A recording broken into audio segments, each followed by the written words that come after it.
Well, guys, this is a review that I've actually been putting off doing. Not the fact that it's been a while since I've seen the movie, it's just been a movie I've been putting off doing.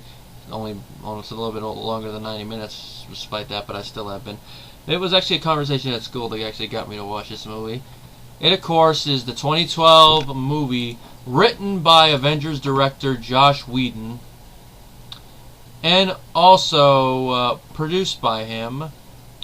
It's, of course, directed by a guy named Drew Goddard, who I don't know what else he's done, but he's an okay director from what I see in this. It, of course, is the horror film Cabin in the Woods, which this movie apparently was written as an attempt to revitalize the slasher genre, and as a critical satire on torture porn, which I could see that, actually. But it only half succeeds. I will say the one part it succeeds is it does sort of revitalize it. I mean, at least it's not a remake, I will say that, because you guys know I'm tired of remakes. It's an original film, and it does have some good points which I will address, but it fails at that for me. Now, I'll talk about first the reason I decided to watch this movie eventually, is I know everyone on here hates the movie. Mike hates the movie, Matt hates the movie. I don't know if Michael King hates it or not, I just know a majority of the people in our group hate it. What got me to watch it was a talk with LJ, who's one of the friends in my group at school. And I talked with him about it, and he told me that he liked the movie, and he asked me if I saw it, and I said, no. Well, I've heard some bad things about it, and then I told him it's basically summed up a little bit of your complaints about it. And he didn't really sound like he thought you guys were crazy. He was like, why, I guess he figures, well, everyone's going to have their own opinion, so he just can't really. Basically, he just sounded like he respects your opinions, but he's not gonna understand why, I guess.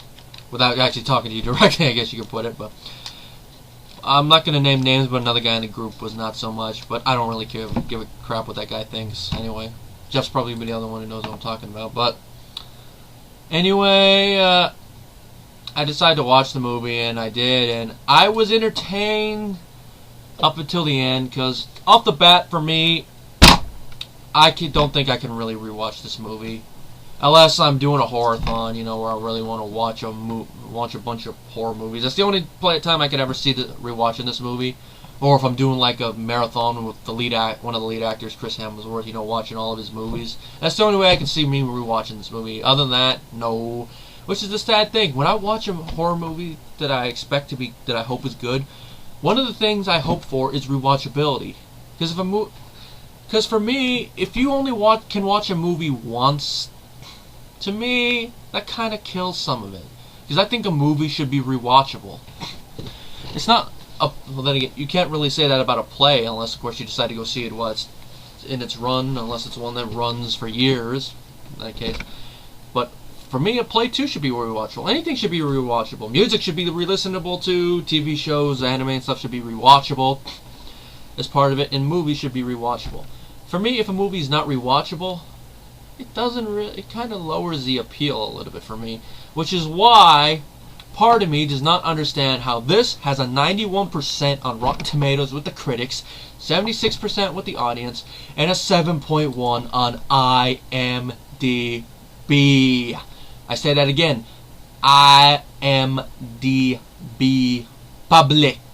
I just added that one, but you get it. Which, I will say, I understand part of why it might, but at the other time, I'm like, are a lot of these people just ignoring something? Which I will get to. Now, the basic plot of this movie is we got a group of friends. There are 5 friends. We got, I'm actually looking at the cast real quick, because the only cast member I recognize is Chris Hemsworth, who played Kurt. We got Kristen Connolly, who plays Dana. Anna Hutchison, who plays Julius. Fran Kranz, who plays Marty. And Jesse Williams, who plays Holden. They're a group of friends, each with their own personalities, but they are kind of summed up how the villains do. You got one of them who's obviously a jock. One of them's kind of a, I'm trying to remember, he's a stoner guy, but that's not the word they use. They use fool. One of them is, you could tell is a slut by the way she dresses, but not acting overly like one in horror movies usually do. Another one's kind of a loner female that you can tell is probably a virgin, and then another one. They go up to this cabin in the woods that one of their brothers owns, and while they get there, before they get there, we the audience already know there's this group that seems to be waiting for something, you know, technicians and stuff like they're preparing for something.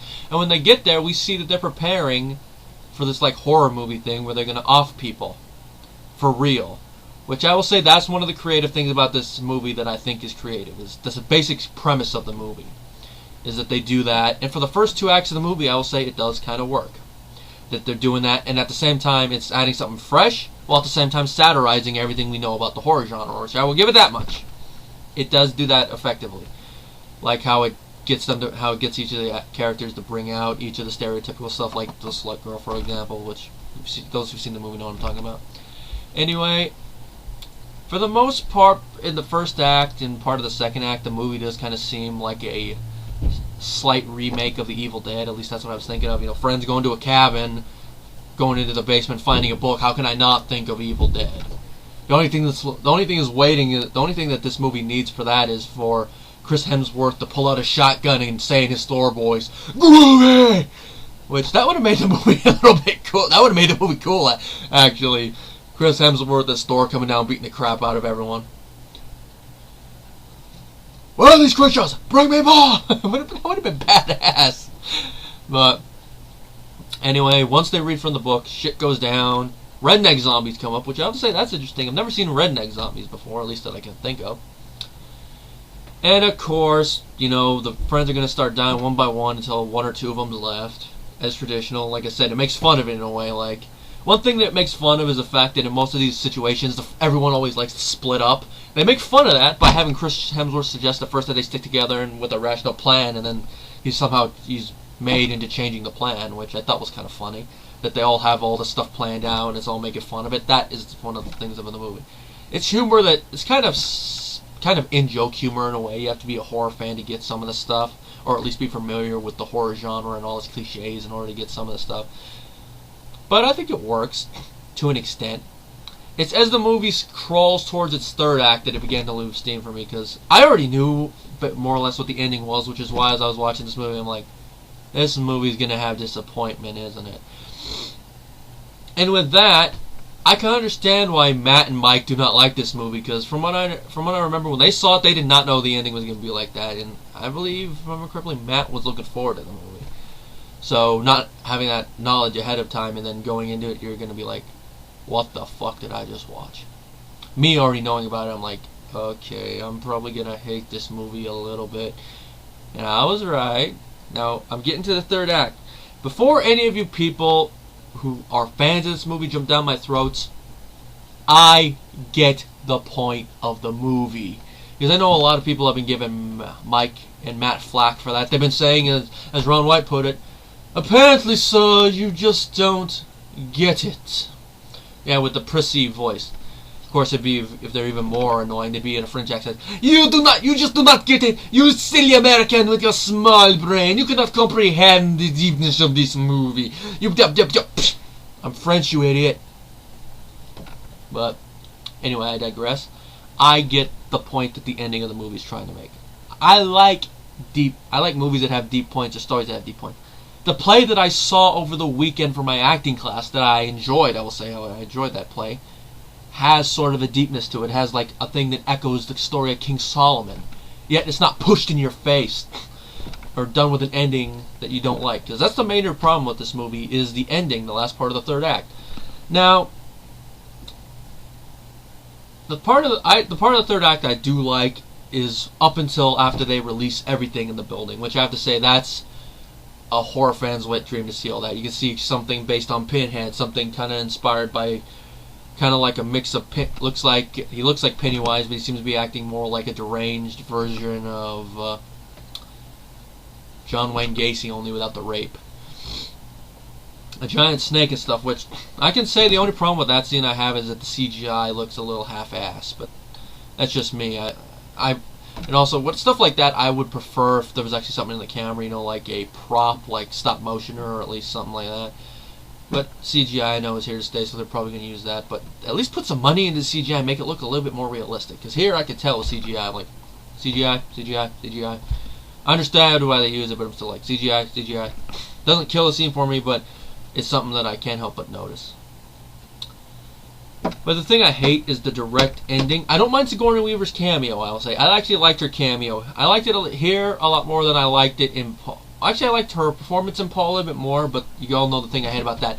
So you shoot humans in a movie with aliens that are friendly, but not one with aliens that are hostile.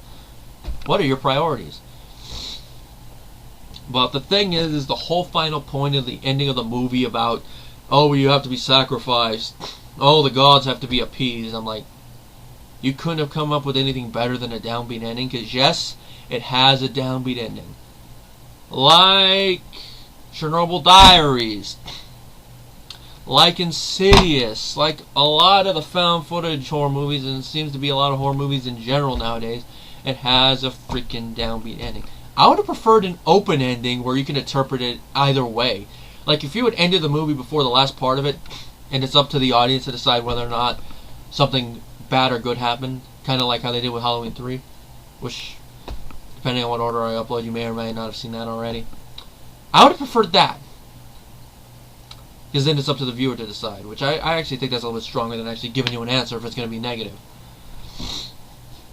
Or you could have done ideas I thought of. One idea I thought of is that the whole thing, the whole elaborate thing, granted with this idea it'd be kind of hard to explain all the supernatural creatures, but my idea was that, one of my ideas is that all the stuff involving the gods and stuff was just Sigourney Weaver's scam. Her sick fantasy, to see her sick fantasies realized while pulling people. You could have also, that would have not only given you could have gotten the whole thing about the state of horror nowadays, but you could have also gotten a little jab at how religion controls people's minds and stuff. You could have gotten that.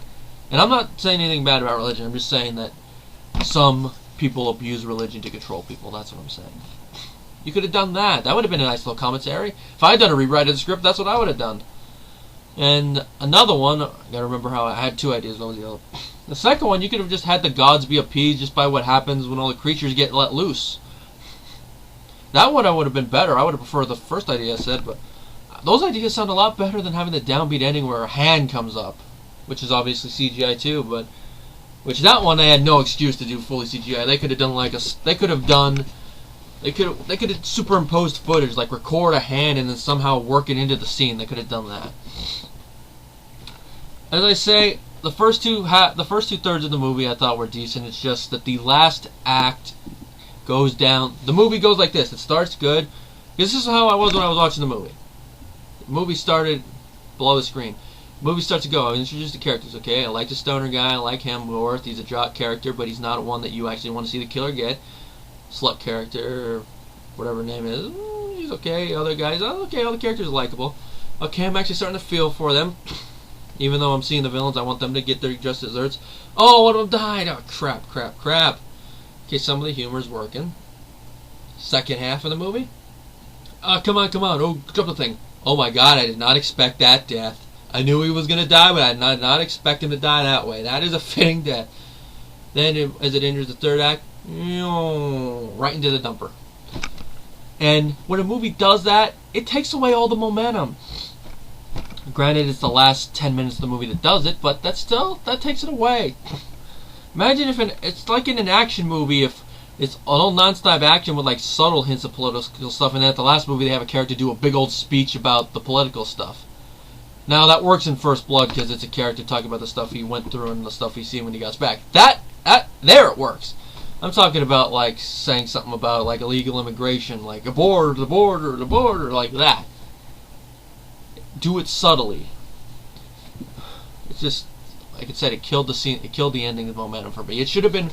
They should. For me, I would have redo all the movie after they let the creatures loose and they start going amok. The movie would have been a lot better because that scene kind of keeps the momentum, but it's after that it loses it. And that's why I say I can't really rewatch this movie unless I'm in like a horror movie mood or something. It's one of those movies that, you know, you're like happy to watch to see at least what all the hype is, but you can't really rewatch. In which my friend LJ and all them others, the people that I know that like it, it's cool if you guys like it. No, I'm not attacking you guys. I'm just saying I just don't like the movie that much. And for the stuff I do like about it, in all honesty, I give it a 2.5 out of 5 star rating just for the stuff I like about it. It's just the last part of the movie kills it for me. And with rewatchability, I can't really give it a very high mark for that. because, like I said, rewatchability is part of how I rate a movie. If it's a movie I can rewatch because of so bad it's good value, stuff like that, then that will actually help with the mark. But if not, I have to lower it. But stuff I like though, 2.5. I will say though, for the first two halves of the movie alone are a lot better than some of the more recent horror remakes like Nightmare on Elm Street and stuff like that. But with the last half of the movie, it doesn't become there. I know you guys are some of you guys are probably expecting a rant, but it's kind of hard to rant on a movie that you like a majority of it until the ending comes in. But and one thing, I can see partially why this movie was shelved for a couple years, and the only reason it was released is because Hemsworth is now kind of a star. But happy to at least seen it. But I have to say this: I'm actually expecting more from the Red Dawn remake than I kind of was from this movie, even though I haven't seen the first Red Dawn. It's just I saw the trailer on the big screen, so it looked a lot more interesting. But so far, my definitive Hemsworth character is Thor. That's just me right now. But like I said, 2.5 out of 5 stars. I only recommend it if you're a horror fan. You just want to see what the big, in the words of Jane from Disney's Tarzan, what all the hullabaloo is.